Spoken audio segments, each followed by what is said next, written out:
Bonjour, très heureux de vous retrouver aujourd'hui pour une émission entièrement consacrée à Kevin Costner, et ce à l'occasion de la sortie de son nouveau film Bodyguard, long métrage réalisé par Mick Jackson. Alors en l'espace de 7 ans, c'est-à-dire depuis la sortie de Silverado, film qui a révélé Kevin Costner au grand public, l'acteur américain est devenu une véritable star internationale, enchaînant succès sur succès. Cela va de Danse avec les loups à Robin des Bois, en passant bien sûr par JFK. Avant de revenir sur la carrière de Kevin Costner en sa compagnie, nous débutons l'émission aujourd'hui avec l'actualité, c'est-à-dire la sortie de Bodyguard, film dans lequel Costner interprète le rôle d'un garde du corps qui est chargé de protéger une star du showbiz. Dans le rôle de cette dernière, nous retrouvons Whitney Houston, dont ce sont ici les premiers pas au cinéma.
Je pense que le meilleur garde du corps qui soit, c'est celui qui se rend invisible, qui arrive à ne pas attirer l'attention sur lui, car son client, la personne qu'il doit protéger, très souvent ne passe pas inaperçu.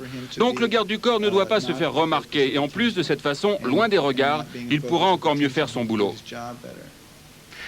Bodyguard, c'est également un film sur la vie des stars. Vous pensez que c'est réaliste par rapport à Hollywood? Je le pense, oui. C'est l'une des raisons qui m'a poussé à faire ce film, car je connais ce monde. Et j'ai trouvé que les dialogues étaient vraiment justes. C'est pareil avec la scène de la remise des Oscars. Ce que l'on voit dans les coulisses, la pression que l'on ressent, tout se passe réellement comme cela. C'est très ressemblant. C'est aussi un film sur le statut des vedettes. C'est difficile d'être star? Si vous dites que c'est difficile, la plupart des gens vont réagir en répondant ce sont des conneries, car en fait c'est super d'être une star. Donc ce n'est pas facile de dire, vous savez, la vie de star est vraiment dure. Les gens qui nous regardent vont vouloir jeter des saloperies sur la télé en disant, tais-toi, on ne te croit pas, sinon on veut bien être star à ta place. Mais c'est vrai que par rapport à ça, je considère que c'est un poids à supporter. C'est difficile pour moi. I'm glad you came. Come on, I'll introduce you to Rachel. Tony! Huh? Did you love it? I bet you loved it. What do you think, He doesn't know greater. Rachel, Frank Farmer's here. Phil, do you think this is me? It's terrific. Frank Farmer's here. Who's here? Frank Farmer, the bodyguard. I think Rory should be my bodyguard. Rachel, raise your butt out there and come meet this man. All right, I'm up. Frank Farmer, Rachel Marin. Hello. Hi. Wait a minute. Well, you don't look like a bodyguard. What'd you expect? Well, I don't know. Maybe a tough guy? This is my disguise.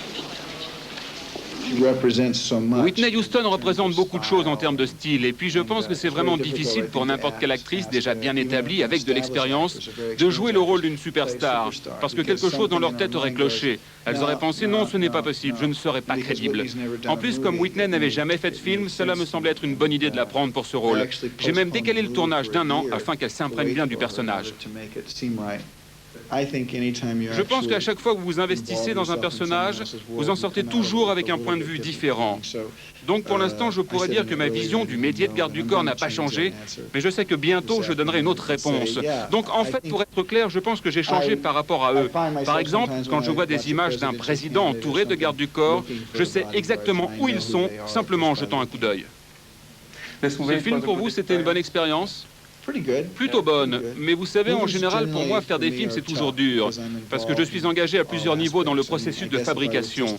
Et je pense que si j'étais seulement acteur, ce serait plus facile. Je jouerais juste la scène et je partirais. Mais sur Bodyguard, je suis impliqué dans pas mal de choses différentes.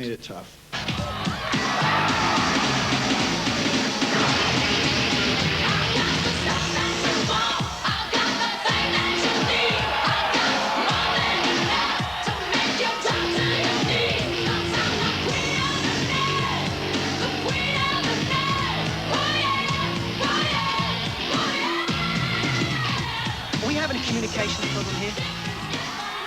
What? I said, are we having a communications problem here? I mean... Excuse me. I need to keep this all clear, all right? Look, Frank, I know what you're saying, all right? You got a job to do here. But you got to understand that Rachel has a job to do too. And that's what she's doing, Frank. Out there.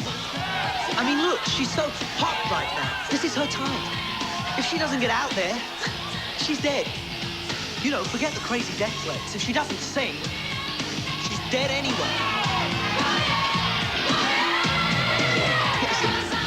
Handled properly, this whole thing could be good for $1 million worth of free publicity.